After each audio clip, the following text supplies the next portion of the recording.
দেখেছি যে আমাকে সম্মানিত করা হয়েছে।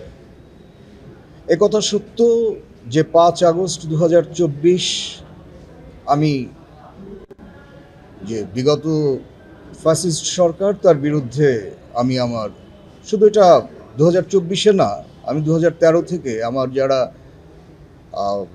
ফেসবুক ফ্রেন্ড আছেন দেখতে পারবেন যে আমি ২০১৩ থেকে নিয়মিত আমি যা অসঙ্গতি সরকারের যে সমস্ত অসঙ্গতি ছিল এইসব নিয়ে আমি পোস্ট দিয়েছি এবং অনেক অনেক কবিতা লিখেছি। আমি একজন কবিও। তো যেহেতু এটা শেখ হাসিনার বিরুদ্ধেই মামলা, আর আমাকে অ্যাকচুয়ালি কন্টেম্পট পিটিশন হিয়ারিং করবার জন্য এখানে এনগেজ করা হয়েছিল, মূল মামলা নয়। তো কন্টেম্পট পিটিশন এটা হিয়ারিং করবার জন্য আমি প্রস্তুতি নিয়ে এসেছিলাম, যেহেতু কোর্ট থেকে এটা প্রশ্নটা উত্থাপিত হয় যে কনফ্লিক্ট অফ ইন্টারেস্টের কথা। সে বিবেচনা করে, এথিক্যাল দিক বিবেচনা করে আজকে আমাকে প্রত্যাহার করেছি। আসলে কনফ্লিক্ট অফ ইন্টারেস্টের কথা যখন এসছে, আসলে সততার প্রশ্ন আছে, আমি সততা নিয়ে মামলা করি। যদি এই হিয়ারিংটা করা যেত তাহলে হয়তো আমার আজকের যিনি ক্লায়েন্ট তার সপক্ষেই আমি আমার সমস্ত সাবমিশন আমি রাখতাম।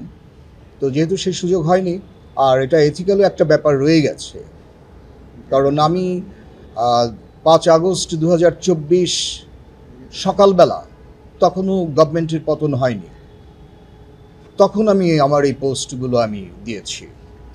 তো সেদিক বিবেচনা করলে, সব কিছু বিবেচনা করলে আমার প্রত্যাহার করা ছাড়া আর কোনো বিকল্প ছিল না। প্রতিটি মামলা আমাদের কাছে আসলে একটা ভিন্ন ধরনের একটা আবেগ থাকে।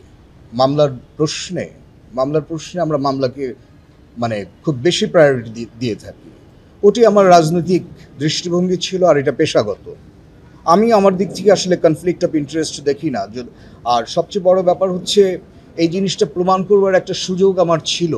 আজকে হিয়ারিংটা হলে এটা প্রমাণ করবার সুযোগ ছিল যে আমি আইনজীবী হিসেবে কতটা ক্লায়েন্টের স্বার্থ সংরক্ষণ করি। না, আমি সরিয়ে দিল এই কথাটার সঙ্গে আমি একমত হব না। এটা হব না, কারণ কোর্টের স্বচ্ছতা সবার আগে দেখতে হবে। আমার সততাটা প্রমাণ করবার জন্য, আর কিছু না। আমার সততা, আমি একজন আইনজীবী হিসাবে আমার ৩৬ বছরের কেরিয়ার কোনো স্পট নেই। আজকের এই পুরো ঘটনার ভেতর দিয়ে আমি খুব বেশি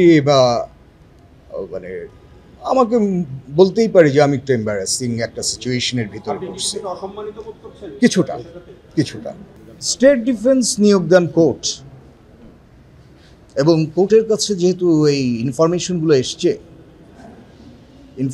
এসছে যে আমি এই মামলার যিনি অ্যাকিউজড তার বিরুদ্ধে আমার পোস্ট ছিল। তা আমারও আজকে কোর্টের সঙ্গে কথা বলে, কারণ কোর্টও আমার সঙ্গে খুব খোলামেলাই কথা বলেছেন, যে তাতে করে আমার মনে হয়েছে যে আমার এখান থেকে প্রত্যাহার করা উচিত, এবং সে কারণে আমি প্রত্যাহার করেছি।